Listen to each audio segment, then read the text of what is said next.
Good evening, everyone. Welcome to tonight's lecture arranged by Center for Asian and Middle Eastern Studies. I'm your host, Naufal Zamir. Tonight, we are to have our first lecture on the series Islam as an Open Civilization. This is a six-part series which will take place on a fortnightly basis.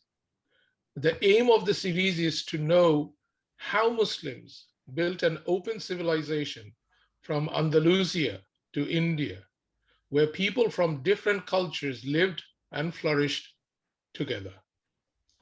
Few words about Center for Asian and Middle Eastern Studies. CAMS is a non-partisan organization based in London, UK, promoting activities to understand Asia and Middle East better and act as a hub for engaging with the region's arts, culture, and politics. We engage through research and dialogue to facilitate a better understanding of these regions from socio-economic and political viewpoints. Recently, we have undertaken several lecture series on terrorism, colonialism, Ottoman Empire, and Islamic civilization. We hope through these lectures, we shall be able to have a better understanding of the people, culture, and politics of Asia and the Middle East. The title of tonight's lecture is What is a Civilization? A Khaldunian Perspective. The lecturer is Professor Dr. Recep Senturk. Professor Dr. Recep Senturk currently serves as a professor of sociology at Ibn Khaldun University. He was the founding president of Ibn Khaldun University in Istanbul.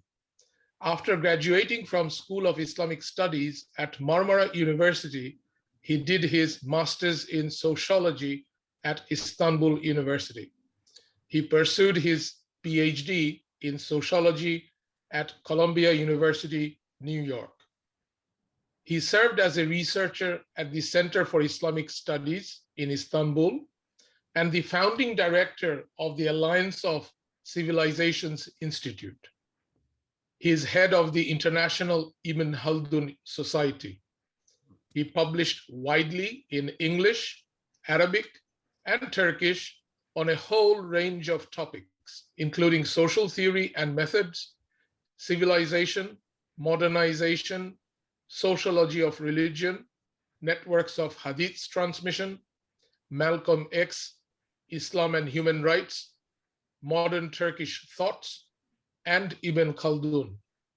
Among his books in English and Turkish, Narrative Social Structure, Hadith Transmission Network from 610 to 1505, Malcolm X, The Struggle for Human Rights, and in Turkish, Open Civilization Towards a Multi-Civilizational Society and World, Islam and Human Rights, Ibn Khaldun, Contemporary Readings.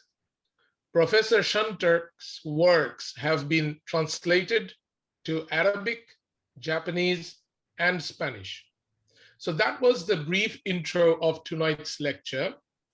So we start with the introduction, which I have just done. Next, we will go straight to the lecture, which will last around 30 to 45 minutes. Lecture will then be followed by comments and Q&A section, which will last around another 30 to 45 minutes. We got some house rules. We ask our audience to keep the mic and mobile muted until requested otherwise. We encourage discussion and debate, maintaining professional approach.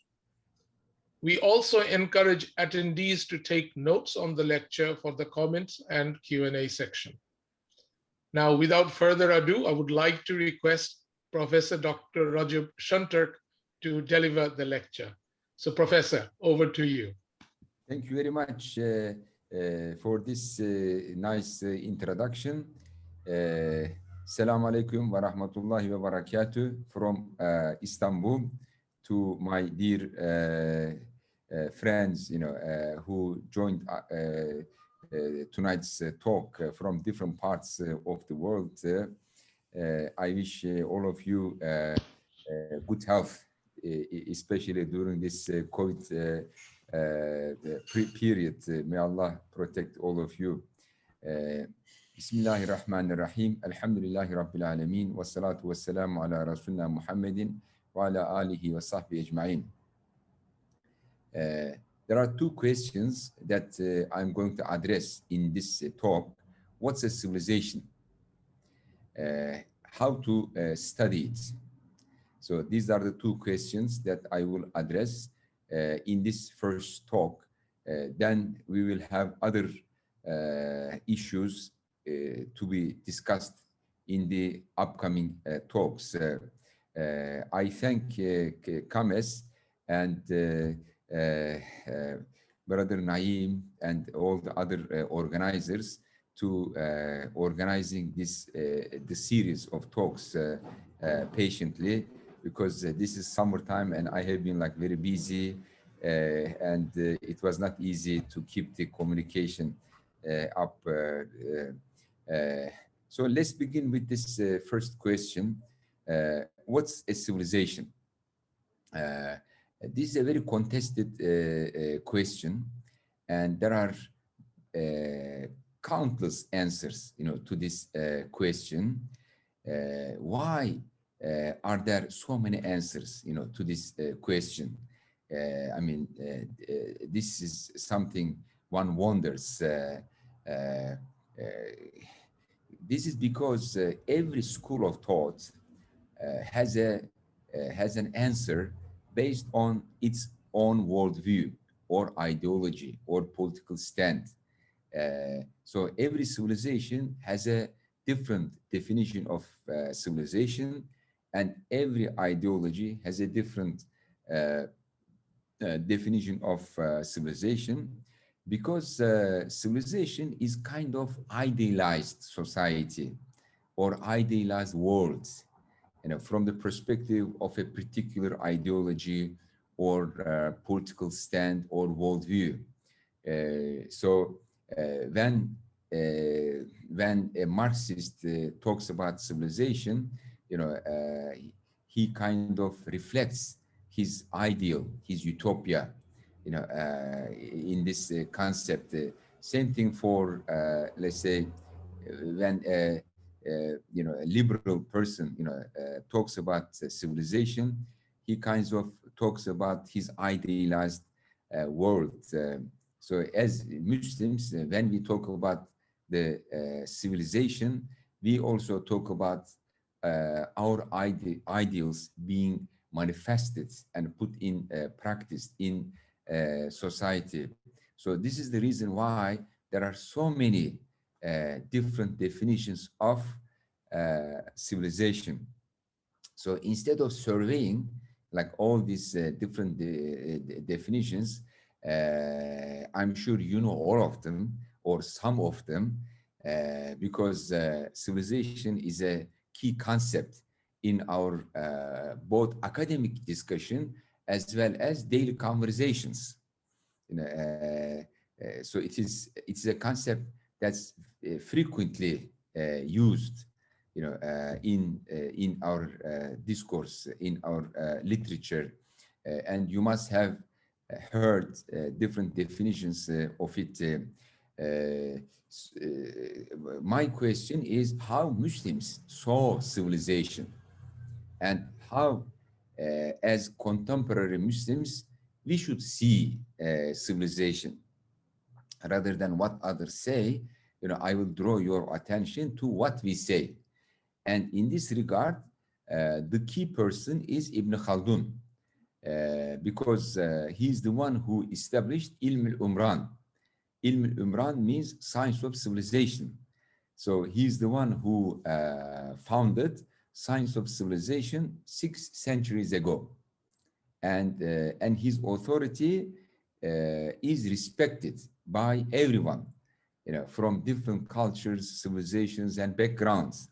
So he's somebody like everyone respects in the world, in different cultures, and his works have been translated to many languages, and he got praise, from everyone in the world. So not only Muslims but the whole world, respects him. So that's why it's very important for us to see how a Muslim scholar who founded science of civilization, Ilm al-Umran, approached civilization and studied it. According to Ibn Khaldun, civilization is society. Civilization is society, ictima beşeri, or ictima insani. So according to him, if there is a society, there is civilization. Because in his approach, civilization is equal to social order. So if people could establish social order, then that means they are civilized. And every society has authority, mulk, and economy, religion,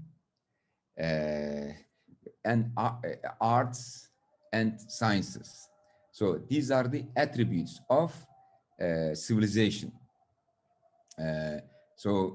If a society succeeded in establishing a political order, in establishing an economic system, in establishing a normative system through religion or laws or morality, that means there is civilization. And he divides civilizations into two groups: sedentary civilizations or urban civilizations, and nomadic civilizations or rural civilizations. So in his terms, Umran Hadari, Umran Badawi. So from this perspective, no society is outside civilization. All societies are civilized. No society is outside civilization. And actually, those who study civilization, especially in the West, they use it as a tool of segregation, as a tool of discrimination, because they divide the world into two categories: civilized, uncivilized. So in their hands, civilization turns into a sword to cut people, as uncivilized, and leave them outside the civilized world. But from the perspective of Ibn Khaldun, no society is outside civilization. If they establish a society, regardless of how they live, whether they live in the desert as Bedouins, or they live in London or New York, or Istanbul as urban people, in the cities, they are civilized. So for him, the criteria for being civilized or uncivilized is establishing a social system. So if people managed establishing successfully a social system, they are civilized. So you see that he does not use technology or science as a criterion for civilization. He uses existence of social system. So this is Ibn Khaldun's definition of civilization. And actually, he is not unique in his approach and definition of civilization as society. Long before him, a great philosopher named Al-Farabi, he defined civilization as society as well. And actually, it is not Ibn Khaldun who established a discipline to study civilization for the first time. It is Al-Farabi who established the first discipline, to study civilization. He called it Ilmul Madani. Ilmul Madani, that means science of civilization. Okay, but this aspect of Farabi is known only to some specialists. Ibn Khaldun is more famous because his book Al-Muqaddimah, which is translated to English, French, German, and all other languages. So people think he's the first one to establish a discipline to study civilization, but actually it is Ibn Khaldun. It is Farabi, who turned civilization into a unit of analysis in social studies and analyzed it and established a discipline called Ilm al-Madani. But his book is very brief. So this is a big disadvantage, a very brief, very short book.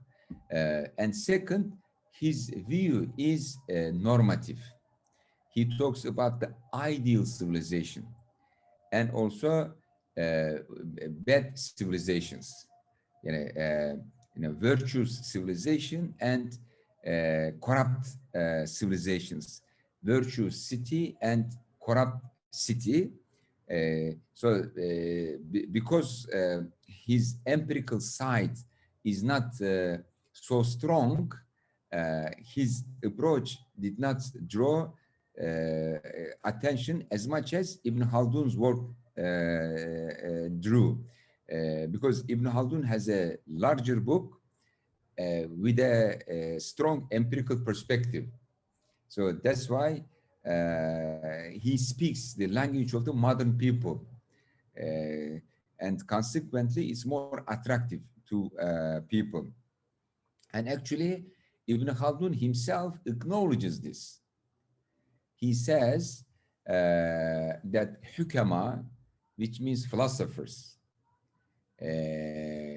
such as Ibn Sina, Farabi, and Ibn Rushd, he says hukama calls it medeniyet, and then he also says that the fuqaha, the jurists, and the mutakallimun, the theologians, also studied civilization, but they called it ijtima al-bashari or ijtima insani. Okay, so this is the term they used for civilization, the fuqaha and mutakallimun, the jurists and the theologians. So Ibn Khaldun acknowledges that there are three genres preceding him which studied civilizations: the genre of the philosophers, the genre of the fuqaha, and the genre of the mutakallimun. So they all studied civilization, and he acknowledges this. He says the hukama called it medeniyet, and fuqaha and mutakallimun called it ijtima bashari or ijtima insani, which means human society.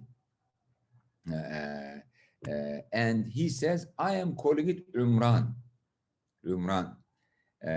And these are all synonymous words, whether you call it umran or medeniyet or ijtima bashari.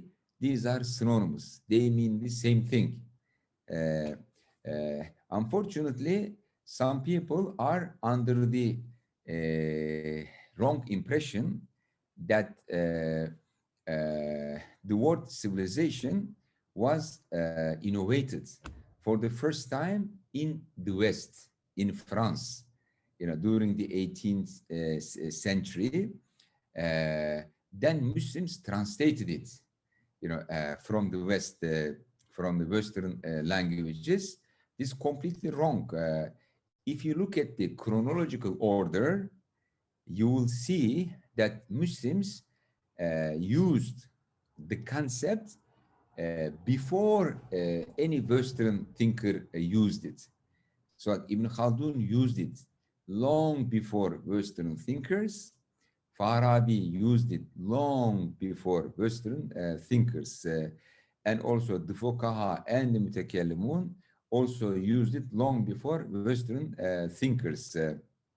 So if you make a decision based on chronological order, you can say civilization is a translation of Umran or Medeniyet or İctima Beşeri, because chronologically these concepts preceded the word civilization or civilization.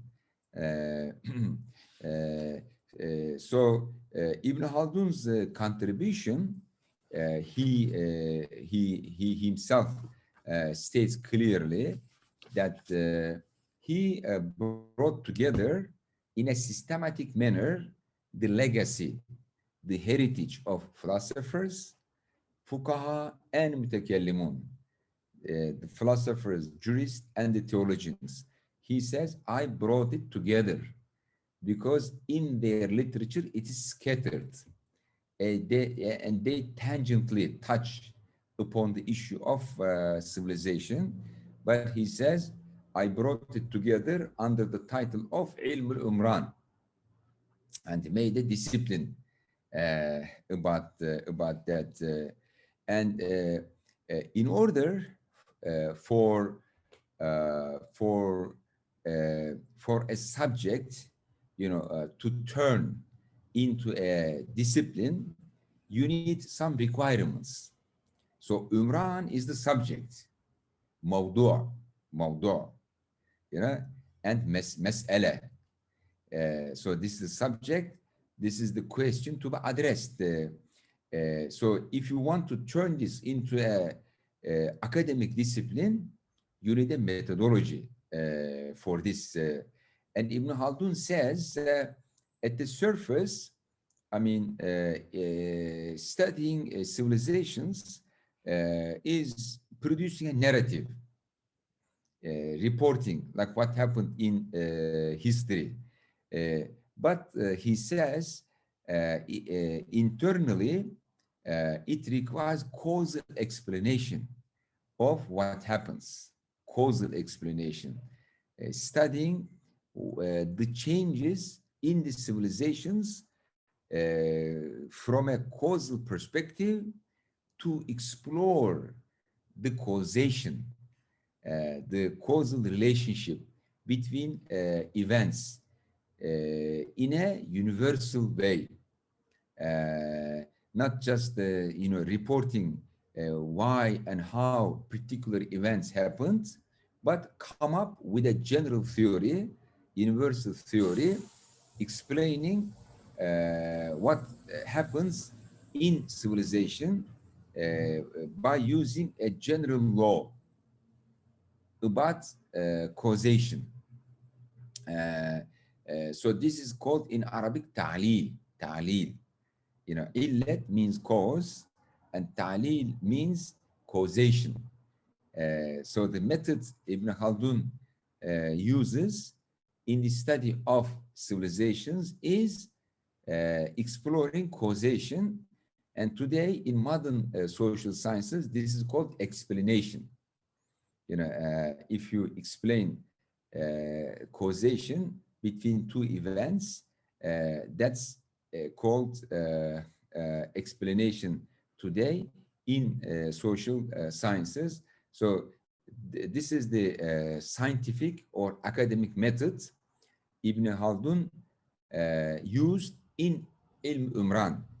But where did he get this ta'lil or causality concept?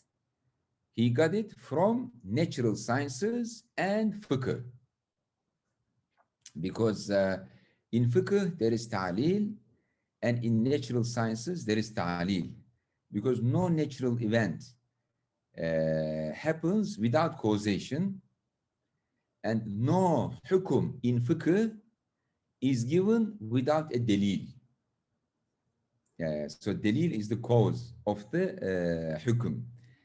So Ibn Khaldun himself is a faqih, so he applied this causal explanation method to ilm al-umran, and he argued that nothing happens in society without any cause. So every social event has a cause behind it, and the role of the scholar of ilm umran is to explore those causes and come up with universal laws that are applicable to all societies. So this is the methodology he developed. And also, maybe you are familiar with the concept of maqasid sharia. Maqasid sharia, it means the objective of religion. And usually people list 5 or 6 things as the objective of Sharia, like protection of life, protection of property, protection of religion, protection of family, protection of mind. So these are the things scholars list as the objective of Sharia, maqasid Sharia. Ibn Khaldun summarizes them into a single concept. He says, حفظ العمران مقصد شرعي. Protection of civilization is the purpose of religion. The objective of religion is to protect civilization, because civilization includes protection of life, property, religion, mind, family, all of them.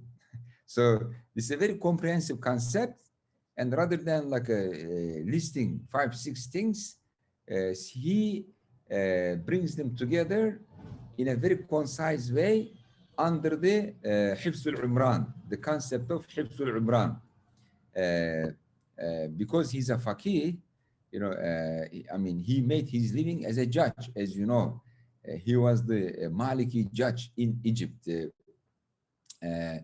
So his education as a faqih influenced very much his thinking as a social scientist, someone who studies civilization. So today, I mean, people discuss, like, is there a single civilization or multiple civilizations? Usually, fascist or extremist who wants to impose their own civilization on everyone else in the world, they say there is a single civilization and everyone in the world must accept it, and they should all abandon their civilization. So this is a hegemonic perspective, and usually the Western imperialists during the last 2-3 centuries tried to spread this idea all over the world, arguing that there is only one civilization, and it is the Western civilization at the moment. And if any society outside the West wants to civilize, they should accept the Western civilization.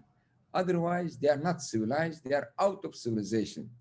As I mentioned, they use social sciences in general as a tool of exclusion, as a tool of discrimination. And in this case also, they use the concept of civilization as a tool of disdaining, excluding, and discriminating against non-Western societies by calling them uncivilized or out of civilization. And they also used this concept of single civilization to justify Western colonization and imperialism. Because they said white man has a burden to civilize the world. So this is white man's burden, to civilize the whole world. But this is a very polite way of, saying white man has the right to exploit the world.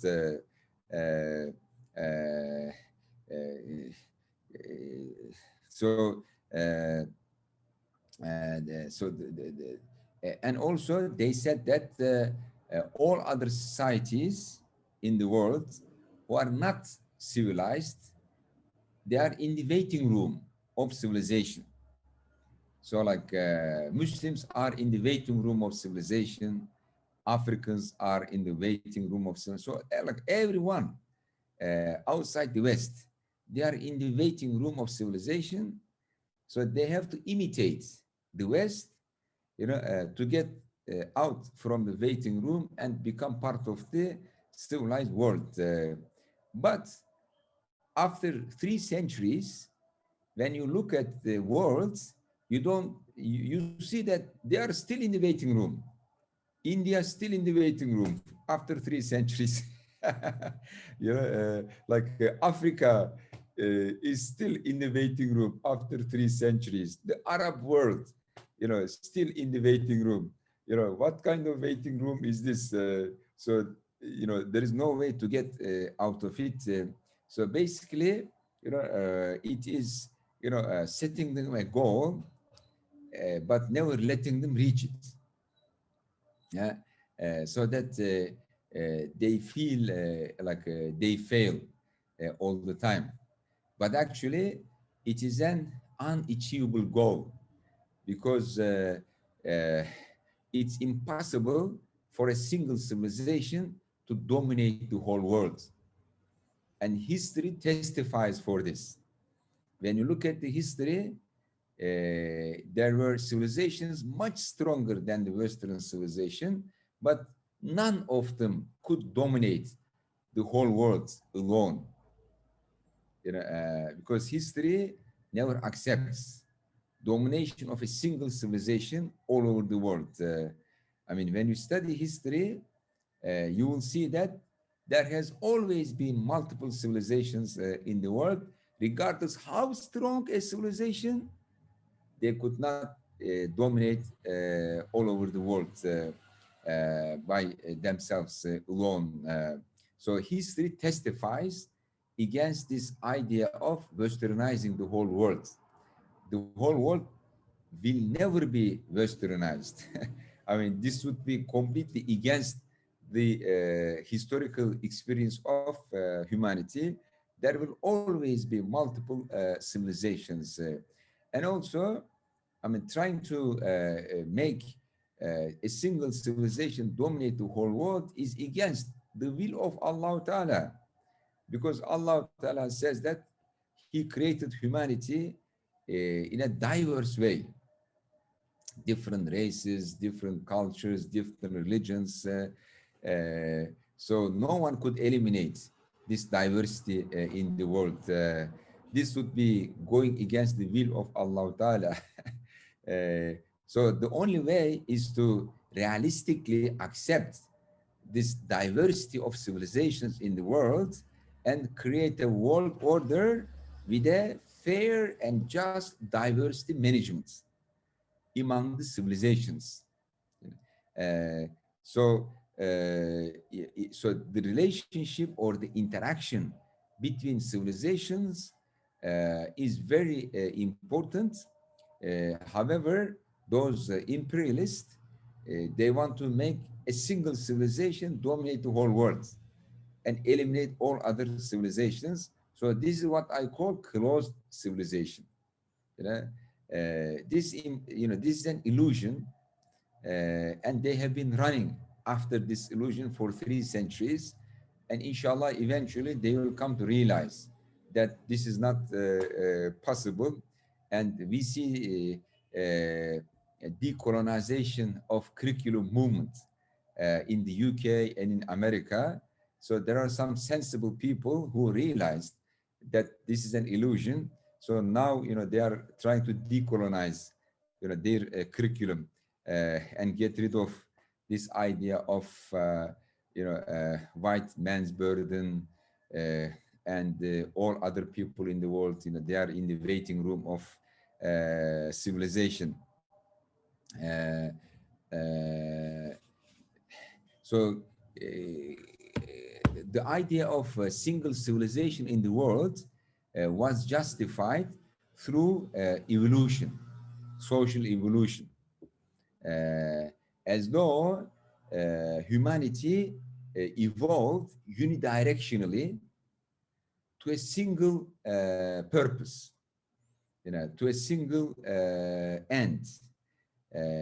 So they came up with many evolutionary schemes. Like Marx has his scheme, Auguste Comte has his scheme, Spencer has his scheme. There are many evolutionary schemes. This is all to justify the superiority or the supremacy or the exceptionalism of the Western societies, and discriminate against non-Western societies. But this is not only an academic exercise, because it has practical political implications. They make policy based on this view. So this view needs to be replaced by the Khaldunian view, which is based on the circular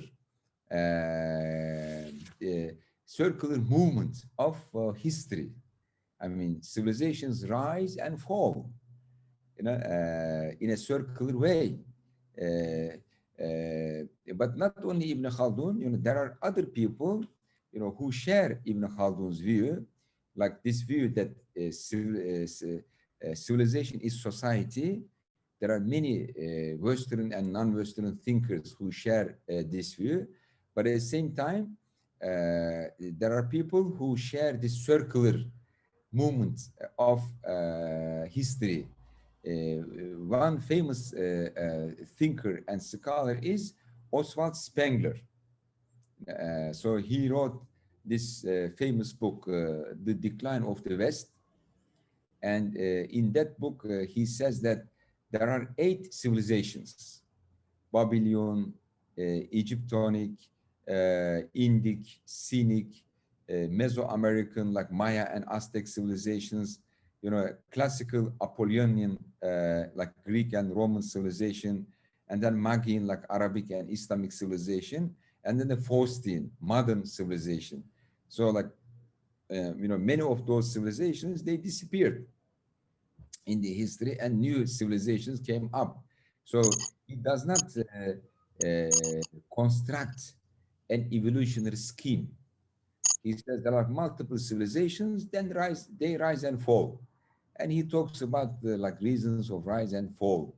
And he sees that the Western civilization is the Faustian civilization, and it will also eventually collapse. There is a famous sociologist, Peter Berger. He says that people who live in a period in history, they think that period will long forever.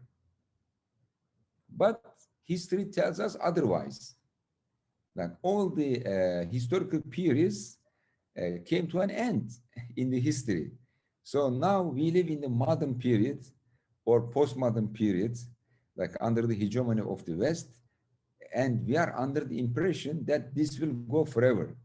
But the history tells us no period will go forever in the world, or no power will continue forever in the world.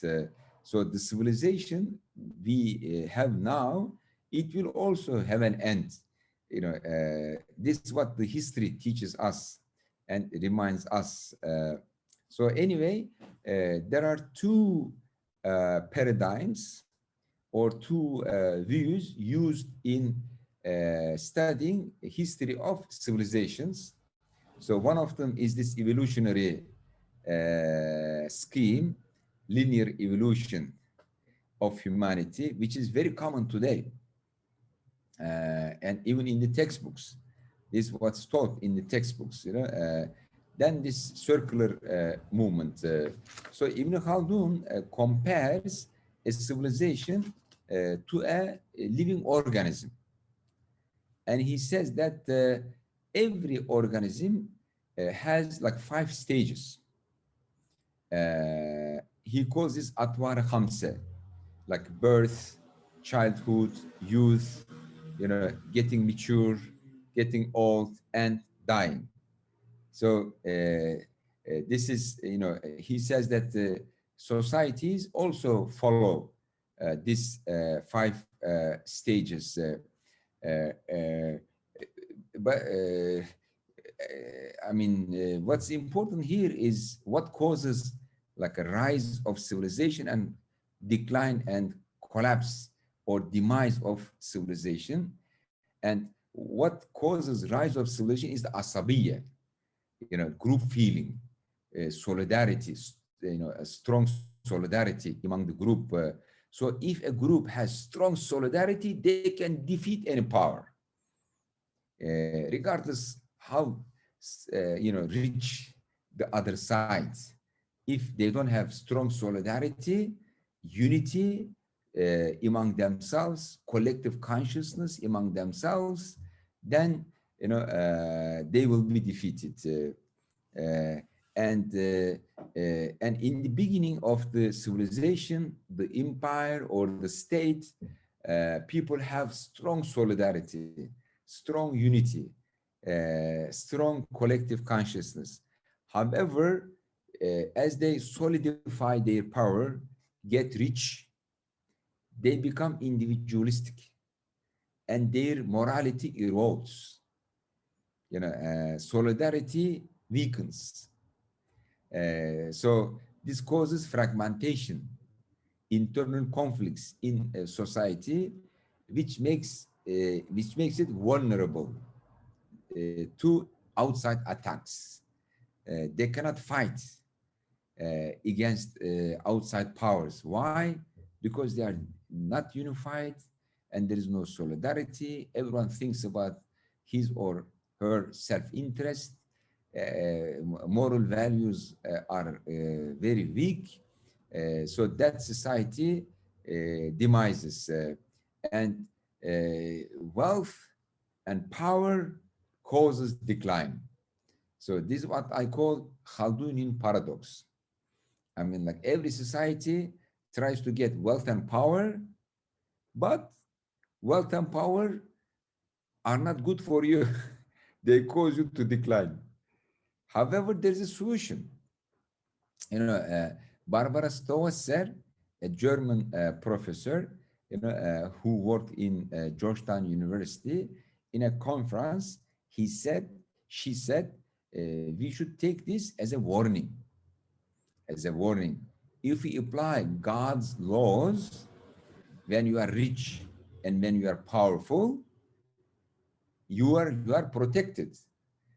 Power and wealth are not going to corrupt you.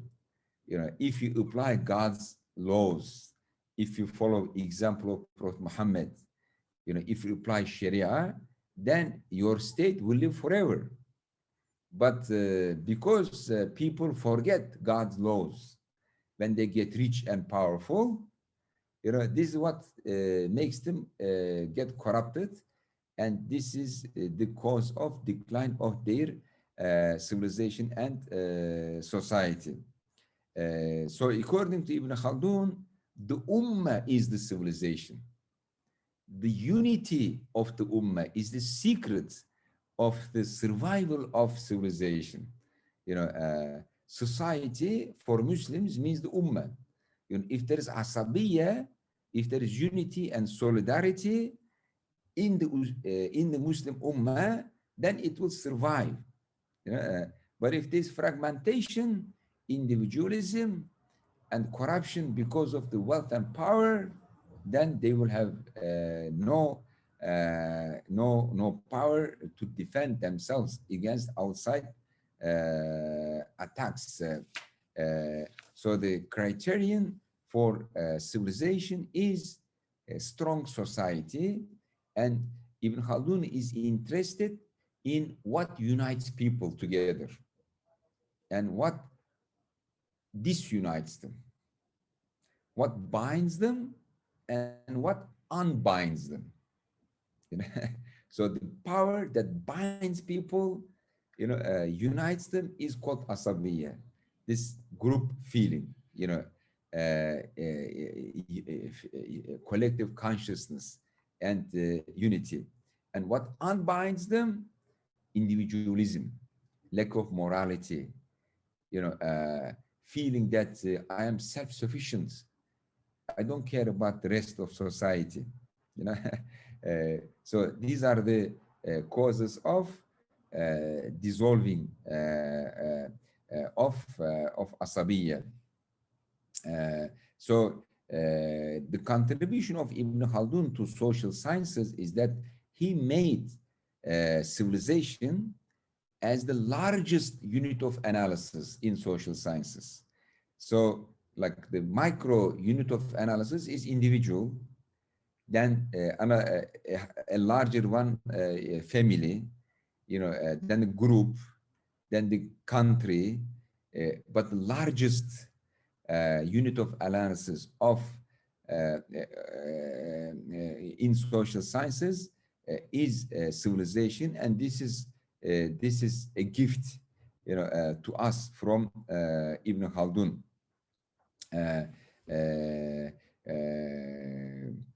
So we can say that civilizations are constellation of large and diverse collective entities.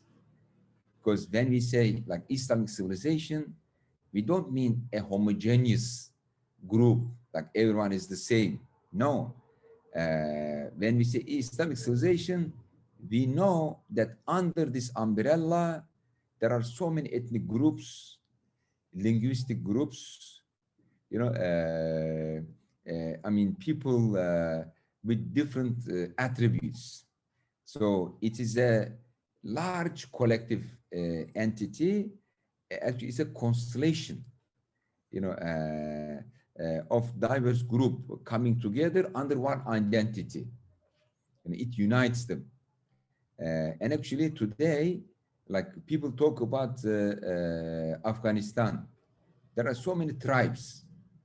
If you use tribal identity, you can never unite them.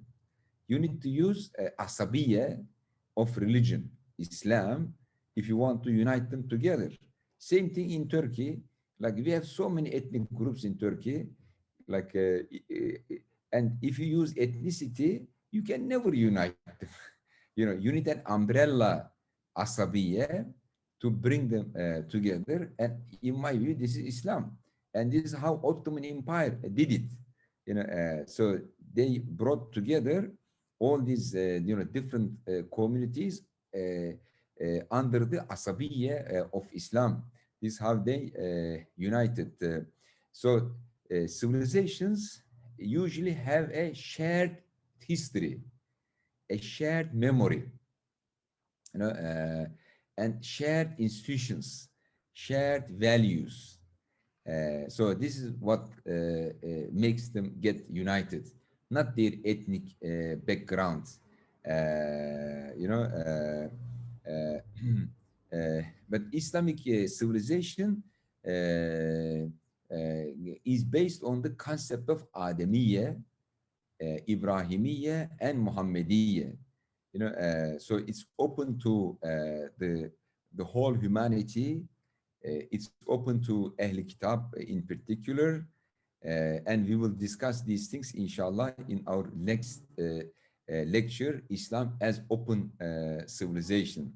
So although, I mean, Islamic civilization brings people together under the umbrella of Islam, it never discriminates, against people from other religions. And in Islamic culture, civilization has never been used as a tool of discrimination. You know, it is very different than how it was used in the West. So the relations among civilizations constitute civilizational order or global order or world order. You know, some people, especially those with background in international relations, they take nation states, you know, as the unit of analysis, and they look at the relations among nation states. I think this is useless. You know, we have to look at the relations among civilizations. And a good example of this paradigm is Ibn Khaldun, but also Huntington. You know, Huntington analyzed the geopolitics and international relations or global order by analyzing relations among civilizations. So he said there are 8 civilizations in the world: Western civilization, Confucian civilization, Japanese, Islamic, Hindu, Slavic Orthodox, Latin American, and African civilizations. But the mistake he made, he said these civilizations inescapably will conflict with each other. But history tells us otherwise, because among these 8 civilizations, 6 of them lived under Islam without conflict. You know, completely or partially, they lived under Islam. Like, I mean, some parts of the Western civilization, like Indians, Slavs, Orthodox, you know, like Africa. I mean, like these people, they lived under Islamic rule for so many centuries without conflict. But Huntington did not know that these civilizations can coexist peacefully. He said it's inescapable that they will fight and kill with each other. So this is how he came up with the idea of clash of civilizations.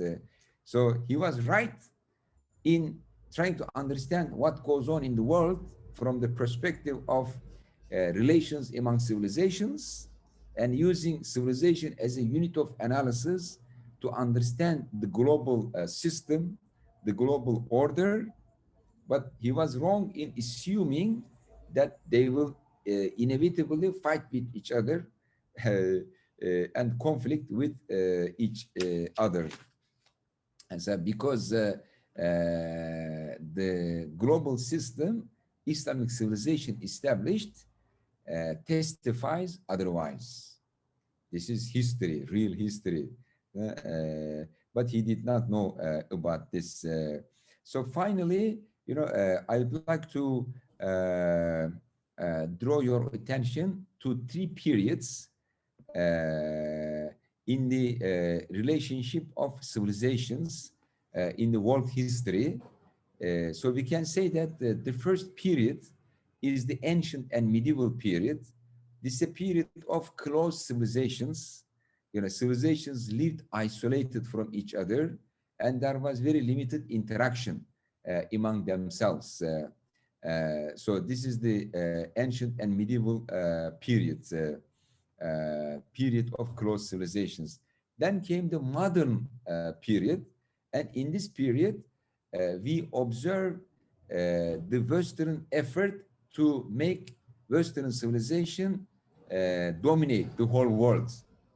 This is a period of trying to Westernize the whole world and making one civilization prevail all over the world, which failed.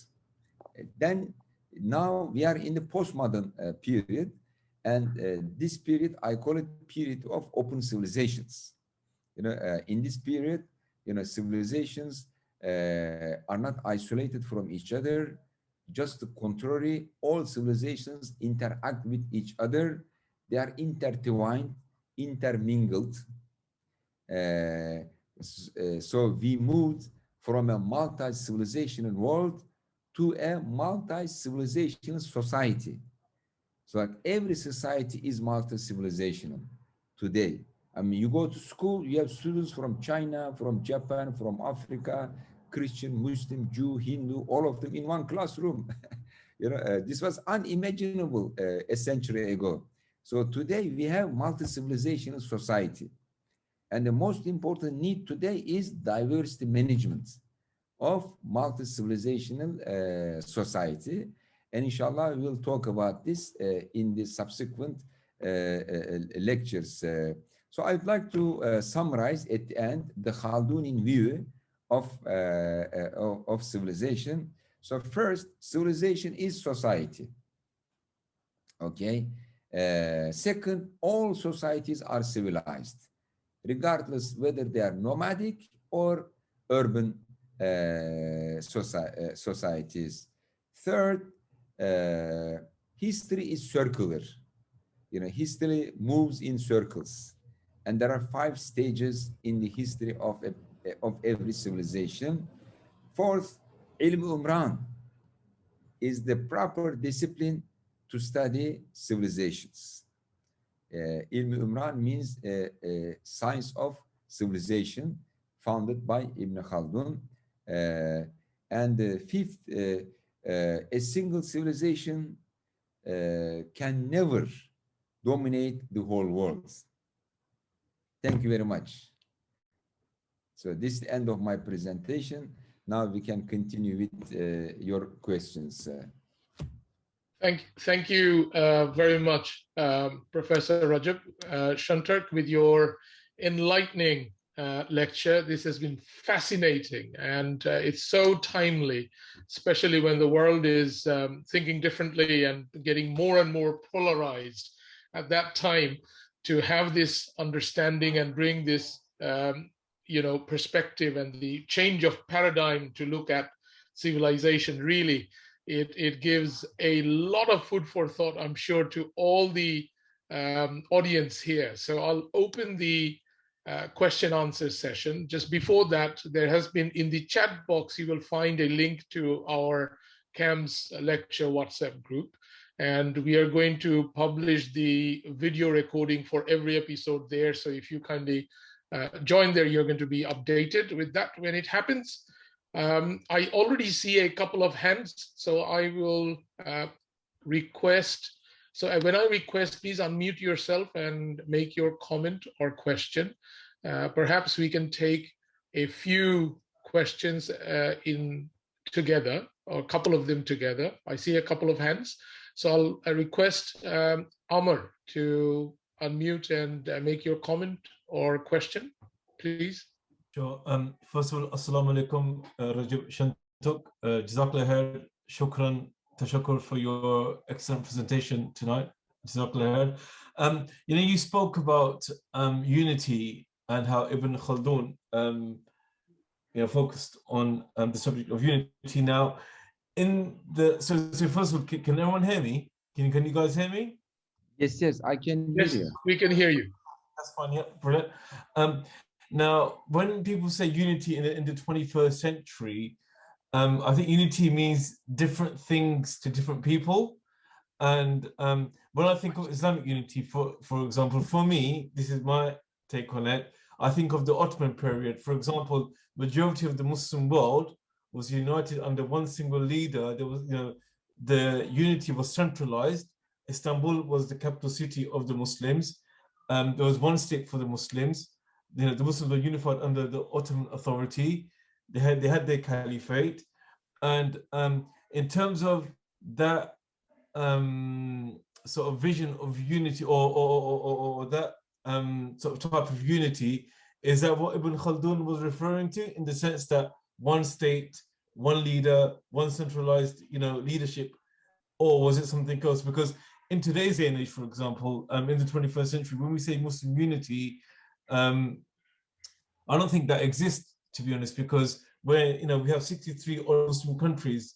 Each country has its own government. There's differences between Muslim countries. So I don't think personally we are unified as an ummah today. So I just wanted to understand what Ibn Khaldun meant by unity. Was it the Ottoman definition of unity? Yes, thank you very much. This is an excellent question.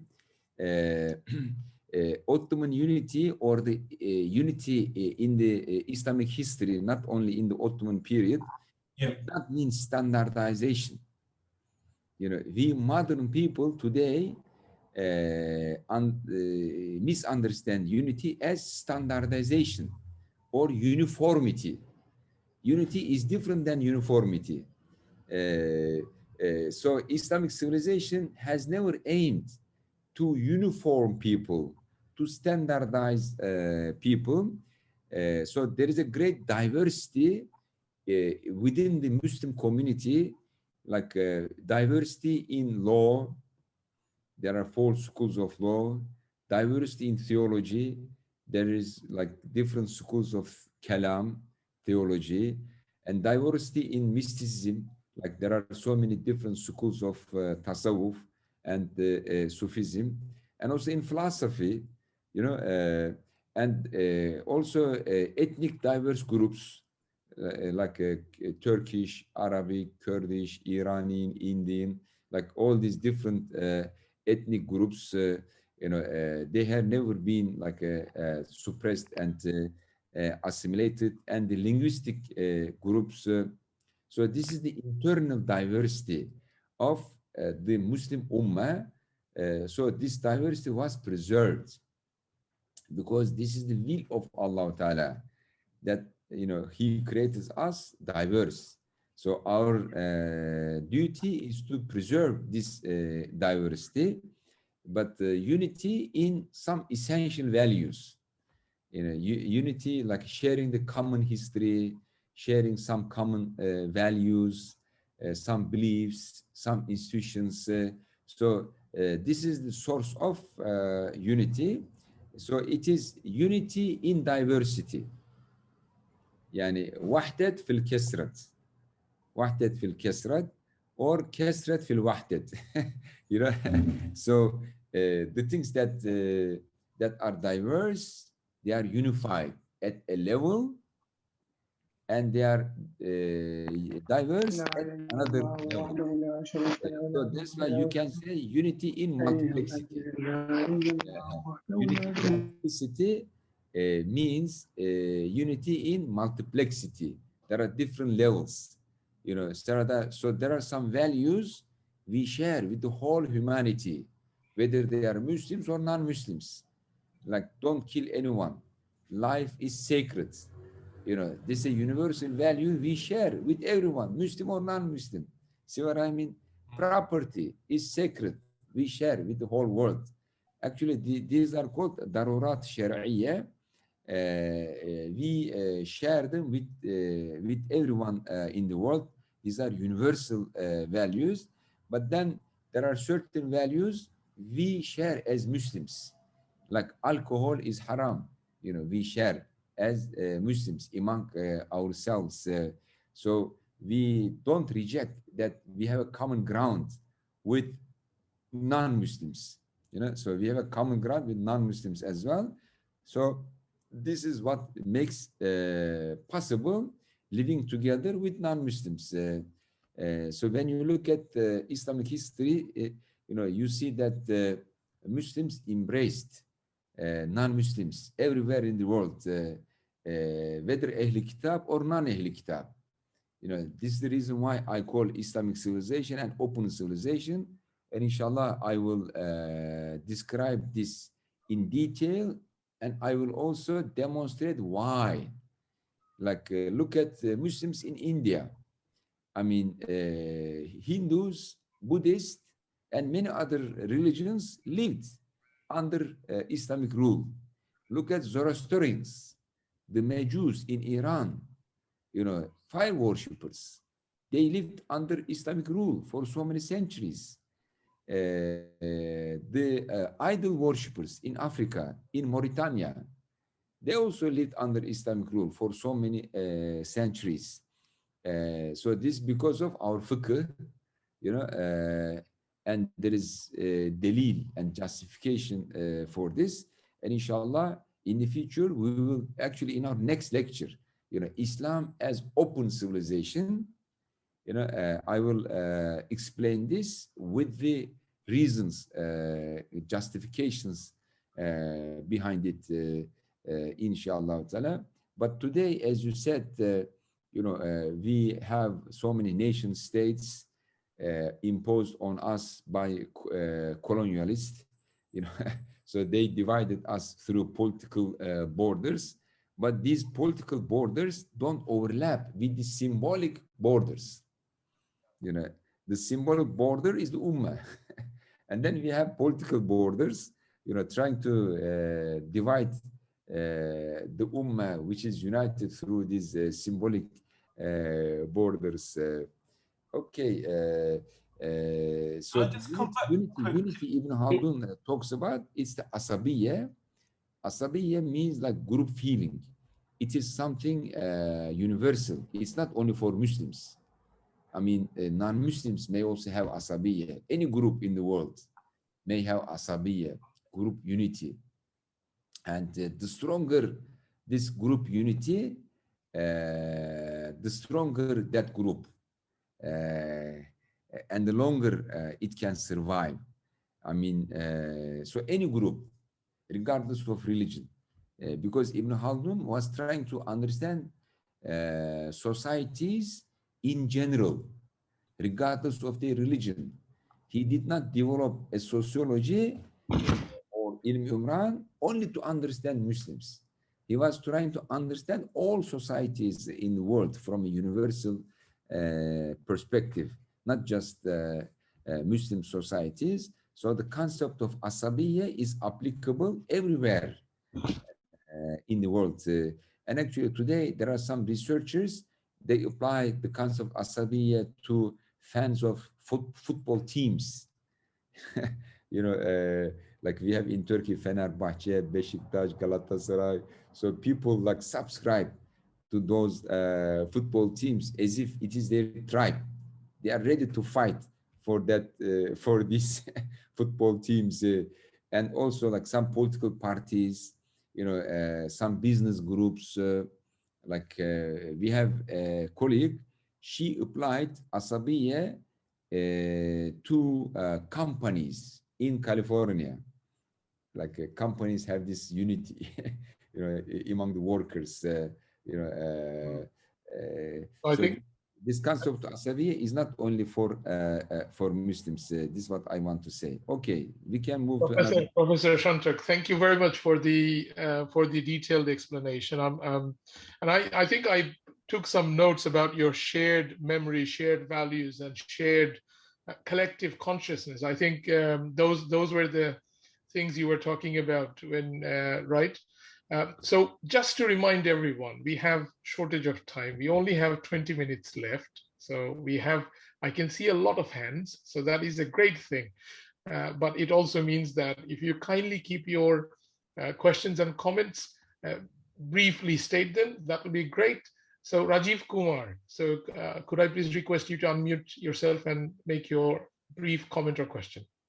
Thank you very much, Mr. Naufal. First of all, thank you very much, Professor Senturk. Every time I enjoy your lecture, and hardly I miss your lecture actually. Your projection of Islam as an open civilization is quite fascinating to me, and actually I'm very much inspired from your this projection of Islam as a open civilization. And on that ground, actually, I have also recently founded an organization called Umran, actually, Umran Green Perspective Foundation, and we are having also a symposium collaboration with the Ibn Khaldun University. I can say that we have a very great department at Ibn Khaldun University that I have learned so many things about civilization. But here I might differ from your point of view, and I want to put a question and also remark here that perhaps you see Islam as a religion, but I see Islam as a civilization, which might be closer to Khaldun, not Ibn Khaldun actually, Hudson Islamic age civilization. So here I differ because when we think about like religion, I mean, I think of religion as one aspect of civilization, Richard Eaton, he projects like, you know, the religion is one aspect of civilization. I am strongly agree with the Ibn Khaldun, you know, that when civilization actually begins with the feeling, the belonging, sense of belonging. From there, civilization begins. When we form a society, a system, from there begins civilization. This civilization, or the asavya, or some asavya, is the, it has been, perhaps it might have been theorized by Ibn Khaldun first time as a civilization.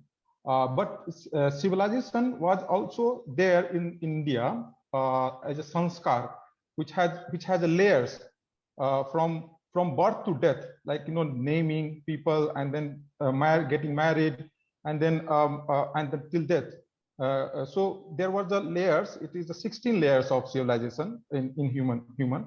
So Umran Hadari and Umran Badawi, and Umran Hadari, how I see as from being to becoming, you know, which is very close to the Mughal historian Abu Fazl. He understood Sulah Kul, and then he was moving towards the highest level of civilization. That was the Muhabbat Kul. Rajiv, can I please request you to make your point brief? Please get to the point. So yes, so what I say that there I differ from Professor Recep Senturk, and I want to make this question as well. Like, you know, when you say, like, you know, Islam as a civilized, feeling ummah, and then what will happen with when we think about the Hindus or even the Christians, like, you know, they don't have a sense of feeling because of being a Muslim actually, but they have civilization. Yes, this is a very good question, and actually I was going to address this issue in my next talk. Islam is different than Hinduism and Christianity and Judaism because Islam emerged as a religion with civilization. Before Islam, there was no civilization. There was no Islamic civilization. But before Christianity, there was Western civilization. This is a difference between other religions and Islam as a religion. Christianity emerged within the context of Western civilization, and it became a dimension of Western civilization, right? But Islam did not emerge in a context of civilization so that it can become a dimension of that civilization. So in the geography, in the location where Islam emerged, there was no civilization anyway, right? So this is the hikmat, why Allah Ta'ala chose Arabia, you know, without any civilization, to make his religion emerge in that place. So if Islam emerged in Byzantium, it could have been assimilated by the Western civilization and turned into a dimension of that larger system. You know, or in Iran, because Iran had long tradition of civilization, rich civilization. If Islam emerged in Iran, you know, it could become, there is a risk, you know, of becoming only a dimension of Iranian civilization. Or if Islam emerged in India, which has long, rich tradition of civilization, it could have been assimilated into that tradition and turn into a dimension of that civilization. But Islam emerged in a place where there was no civilization. So it emerged as a religion, and civilization became its dimension. See what I mean?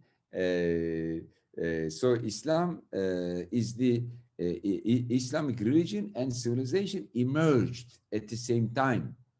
You know, and Islam did not become a dimension of a pre-existing civilization. So we have to take this into consideration. can I please pause it there, Dr. Senturk, please, because we have more people raising hand. And Yes. Rajiv, please come join the next lecture, because next lecture is, the whole episode is about the how Islam deals with all the other civilizations. I think that will be the main topic, and I'm sure you're going to find your answer. So coming serially, Mike Counts, could you please unmute yourself and make your comment or question very briefly and quickly? Yes, thank you. I have two questions, but I hope to keep both of them real quick.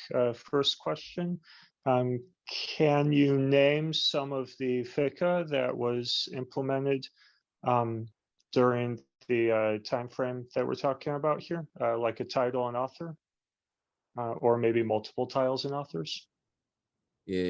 Yes, I will talk about it in my next lecture, inshallah ta'ala. I mean, like the fiqh of different schools of law, like Hanafi, Maliki, Shafi, Hanbali, like how it was used in Islamic civilization, especially with respect to its comprehensiveness. Like the concept of adamiyyah, the humanity, how the fuqaha used it to make Islamic civilization a universal global civilization, and they made laws not only for Muslims but for adamiyyah, that means whole humanity. So our jurists did not make laws. I mean, the Hanafi, Maliki, and Hanbali jurists made laws for the adamiyyah, for the whole humanity, regardless of their religion. But the Shafi'is made laws for Ahl Kitab, Muslims, Christians, and Jews. So we will discuss this in greater detail in the upcoming lectures, inshallah ta'ala. Well, right at this moment, I'm mainly interested in the Maliki school and in terms of what was implemented during I guess, the first half of Al-Andalus. After that, the Almoravid dynasty kind of took over and it led to the Almoravid Caliphate, and that kind of messed things up, and that didn't go so smoothly. But before that, when things were a little more smooth, a little more open, and a little less fragmented and violent, would you be able to type a couple of things into the chat? Yes, inshallah ta'ala. As I said, I have my writings on this, like my articles. I mean, you may go to my webpage, recepsenturk.com. You can download some of them there, the concept of adamiyyah and how it was used by different schools. And as I said, in my upcoming lectures, I will explain like how Maliki jurist, Hanbali jurist, Hanafi jurist approached the issue.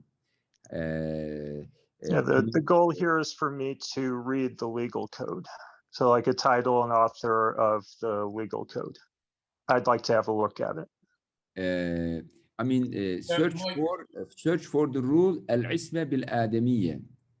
Al-isma bil-adamiyyah. So this is the general rule, legal maxim the fuqaha used. So I mean, you can search the books, using these two as keywords. But there is no like a special chapter dedicated only to this rule.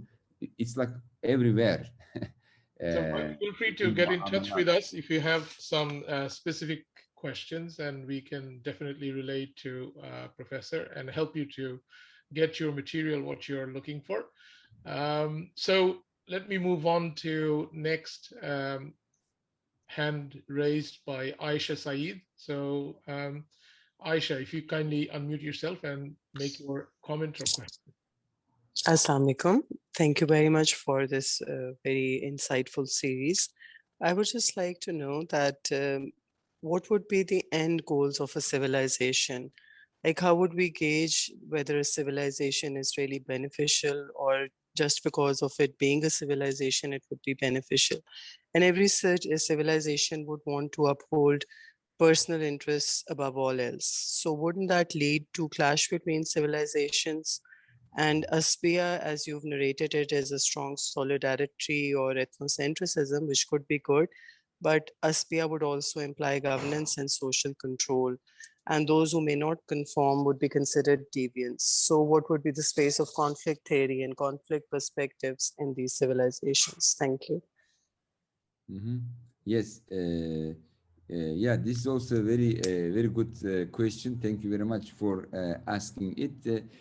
As I said, each political group has a concept of civilization, and their aspirations are manifested in their definition of civilization.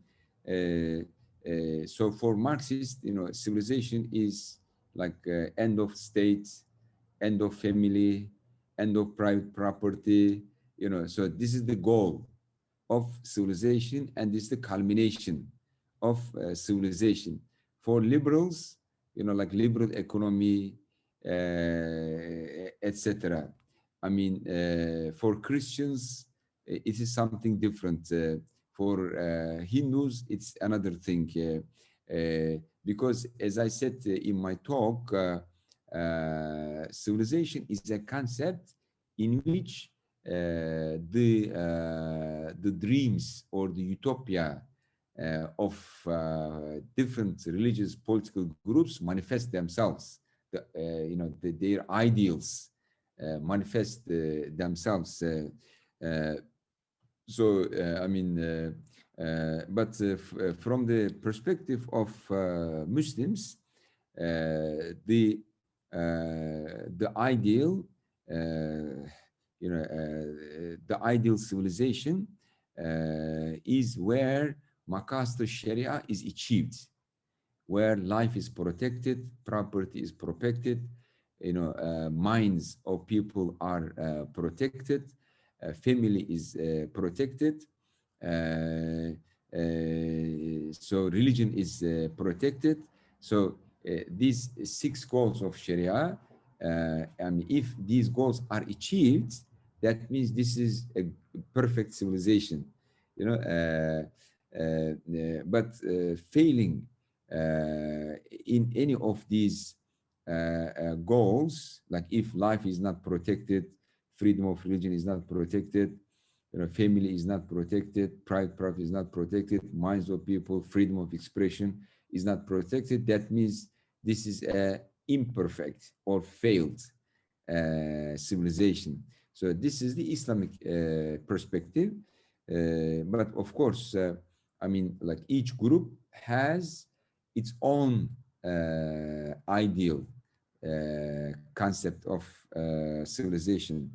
With respect to the asabiyyah, asabiyyah is like solidarity in the group, but this solidarity is usually like defending the group itself and fighting against the other groups and helping each other and under a leader. So it doesn't really require standardization or uniformity in everything. As long as like people are united around protecting themselves against outside attacks and helping each other, especially like when they are under threat. So this is what the concept of asabiyyah implies. It doesn't really require like uniformity of everyone being the same in everything. Actually, it's a modern concept to uniform the whole society, to standardize everything. It's like historically people didn't really care, about this kind of strict, standardization in everything. especially under like in Muslim societies, adamiyyah did not lead to uniforming everybody and standardizing, because as I said, there has always been different schools of thought, different schools of law, tasawwuf, philosophy, so this internal diversity has always been there. And I will talk like how this internal diversity was protected.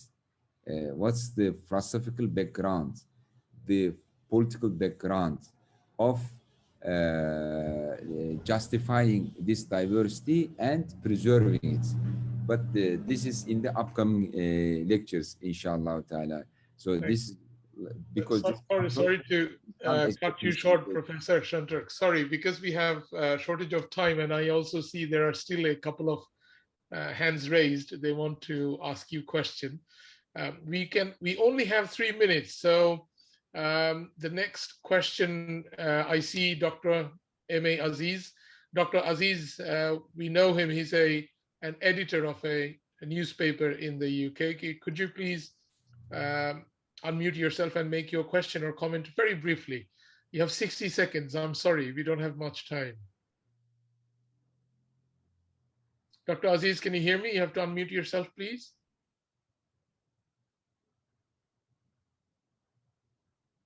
Okay, let's move on to Saad Mahmood next. If you unmute yourself and make your comment or question. Okay, thanks for this opportunity.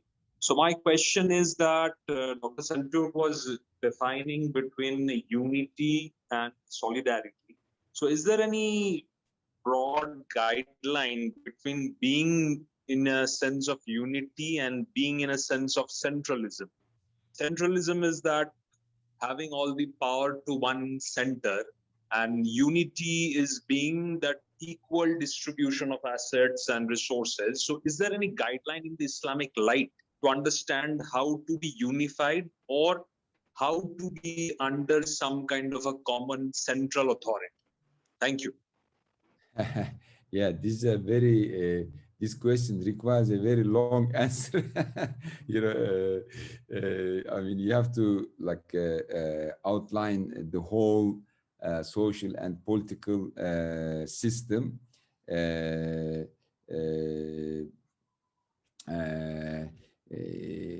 I mean, like modern states are very centralized, and the modern state is very expanded. It reaches out to many fields, in social and personal life, and it keeps expanding itself, penetrating to all like a small segments of it. But the political system, in the past, like did not control education, because education like was funded by Awqaf, did not control the health system, because health also was provided by the Awqaf. So there was a very strong civil society in the Islamic geography, and these were not called empires, because empire is a concept like we don't like it. It is associated with imperialism, so like Westerners call Ottoman state as Ottoman Empire. Like in Turkey, we don't like to call Ottoman Empire because like Ottomans, they have never called themselves as Ottoman Empire. They called it like, Dawlat Aliyya Osmaniyya. It's a different name. So the concept of empire is something imposed, by Western social scientists and historians on states Muslims established, like Mughal Empire, Ottoman Empire. So we should not use names invented and imposed later. We have to use like original names. How did they themselves call Like, is it good if I say English empire? No, I mean, because the English, they don't call themselves as empire. They will be very unhappy if I call them empire, or like German empire or French empire. They will be very unhappy if I use a name which they did not choose for themselves. But we unfortunately use the names, Western historians choose for us, for our past. So it might be good to be careful about this. I mean, unity has different levels. Like unity at the level of adamiyyah, like we are all human beings. We are united on certain principles, and these are called darurat shar'iyyah. And then unity among the Ahl Kitab, Christians, Muslims, and Jews. We are united around certain principles. And then unity in the Muslim Ummah. But at each level, there is diversity. I mean, like Muslim Ummah is not standardized, is not 100% unified. There is diversity within the Muslim Ummah as well. But some people misunderstand like Islamic unity as if like Islamic unity is making everybody the same. This is completely, an illusion. Islamic Ummah has never been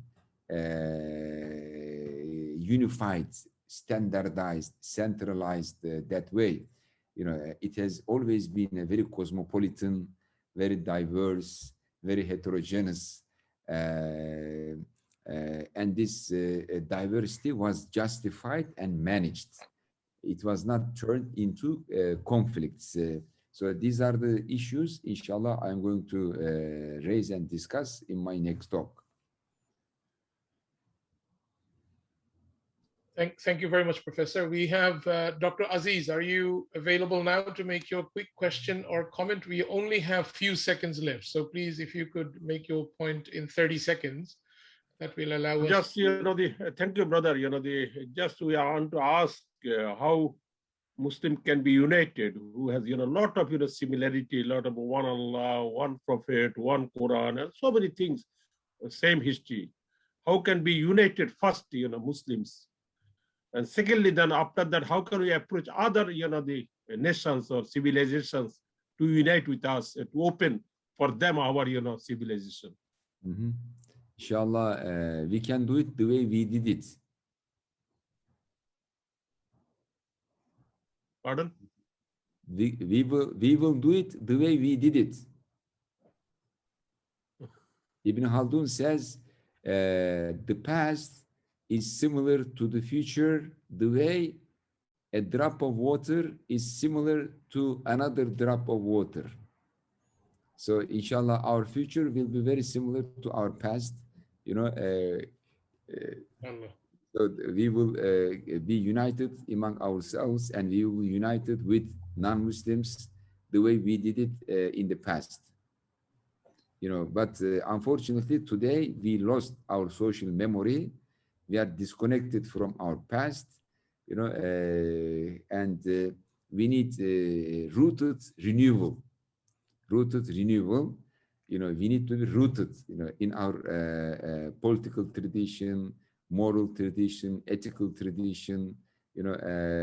Unfortunately, we are kind of disconnected from this open civilization tradition, and under the influence of the modern closed civilization, we also became closed civilization. We became closed-minded, but this is just an eclipse in the history of Islamic civilization, and inshallah we will leave it behind and revive this tradition of open civilization. We will embrace Muslims all over the world with their diversity as well as the whole humanity, inshallah ta'ala. I mean, non-Muslims are also part of the Ummati Muhammad. Ummati Muhammad has two groups, Ummati Ijabat, Ummati Da'wat. Ummati Ijabat are, they are the ones who accepted. and Ummat al-Da'wat, they are the ones who are invited. So the whole humanity, you know, after the time of Prophet Muhammad is his ummah from this perspective, whether they accepted it or, you know, they didn't accept, but they are considering it, inshallah ta'ala. Thank you very much. That I have just one more question. An audience asked me to put forward to you, Professor. The question is, when we consider the discipline of Ibn Khaldun, we explicitly notice that he didn't follow any scholar. In other words, he was not a scholar student. On the other hand, it is well known that there hasn't been a student that accepts and follows Ibn Khaldun's teachings and pursues his doctrine. Namely, he didn't establish a school that spreads his thoughts to the world. What is the fundamental reason for this? I suppose Ibn Khaldun Society and University was established probably exactly for that reason. So, Yes. Professor, if you want to answer it, you can answer it now, or we can leave it for next. Actually, this is a very important question, and it gives me the chance to correct this Orientalist illusion that Ibn Khaldun was a lonely star in his sky. It is wrong to think that Ibn Khaldun did not have a teacher. Actually, when you read his autobiography, At-Ta'rif Ibn Khaldun, he lists his teachers, you know, and also he had many teachers, followers of his tradition, but Orientalists, they did not know whom he benefited from and who followed him. They knew only Ibn Khaldun, and they saw, wow, this is a very rationalist, empirical-minded, you know, scholarly person. Other Muslims cannot be like him. So they said, oh, this might be an exception. Other Muslims, you know, they just follow the Quran and they are not rationalist. But this is completely not true. I mean, like Muslim scholars are very rational, but not reductionist to rationalism. You know, they accept reason as a source of knowledge.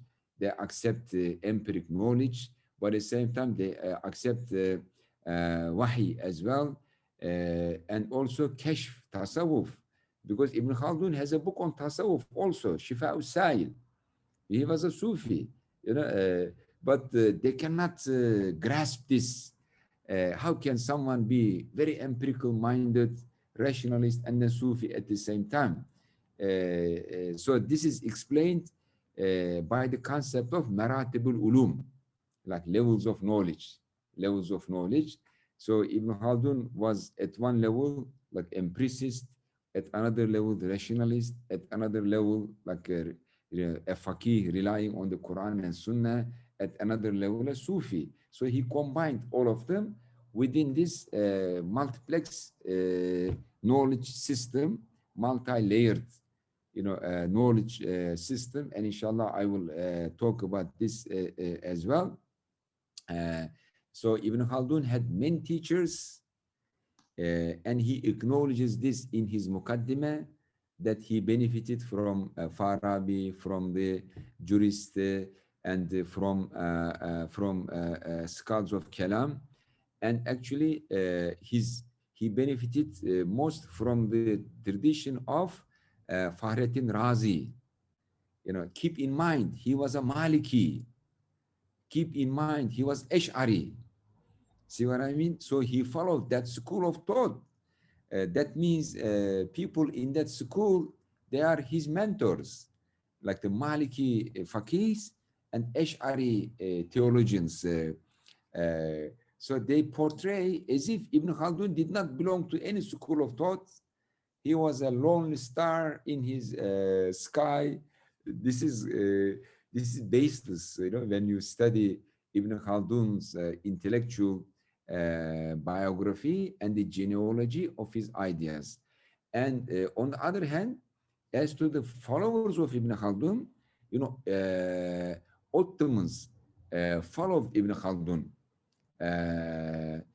Ottomans knew from the very beginning the ideas of Ibn Khaldun, and they referred to him many, many times, especially his concept of circle of politics, Dairatus Siyasa, was very influential in the Ottoman political thought.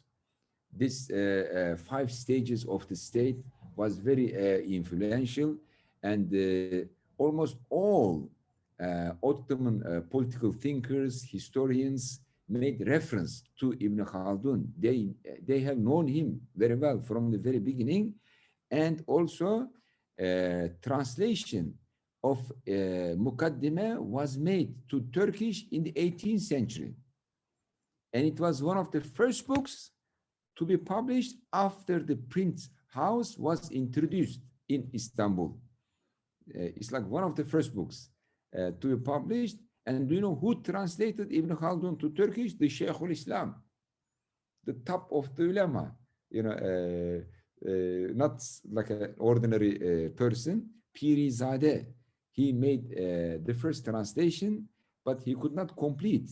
Then the second person who completed translation was Ahmed Cevdet Pasha, the author of the Mejalla, the head of the Mejalla Commission. He was also like a very well-known, famous historian and jurist, similar to Ibn Khaldun. So there is Ottoman Khaldunism. There, you know, there are books and articles on Ottoman Khaldunism. But unfortunately, with the impact of westernization and adopting Western sociology, you know, Turkish sociologists, they were kind of disconnected from this Khaldunian tradition, but there were some people who maintained that tradition. For instance, there is a famous sociologist and thinker, Cemil Meriç. He said, Western sociology is secular theology of the West. We have to abandon it and turn to ourselves. And turning to ourselves means turning back to Ibn Khaldun. So this is a quote from Cemil Meriç. And many other sociologists in Turkey, they, you know, I mean, from Ottoman times, you know, they tried to, you know, maintain the Khaldunian tradition, and this is the reason why we established the International Ibn Khaldun Society. One co-founder is Said Farid Al-Attas from Singapore, and the another one, Bruce Lawrence. You know, he's not Muslim and an American, just to show that the whole world, you know, needs Ibn Khaldun's views, Muslim or non-Muslim, does not matter. So thank you very much, Professor Recep, for your lecture. It was extremely enlightening. It is so positive, and it gives a lot of us so much food for thought, and you know, a lot of light at the end of the tunnel. And we hope our audience have you know, have enjoyed this lecture and the question and answers. Our next lecture will be on 2nd September, Thursday, on the topic of Islam as an open civilization, past, present, and future. Details will be shared shortly. We thank Professor Dr. Recep Senturk for delivering the lecture. And we thank you all for taking part and making valuable contribution in the discussion. We are very much looking forward to seeing you in the next lecture as well. With that, we are closing our lecture tonight, and we'll see you at the next lecture. Bye for now. Thank you very much. Assalamu alaikum. Thank you very much for the organizers and the people who attended to listen and made contributions and questions. See you next time.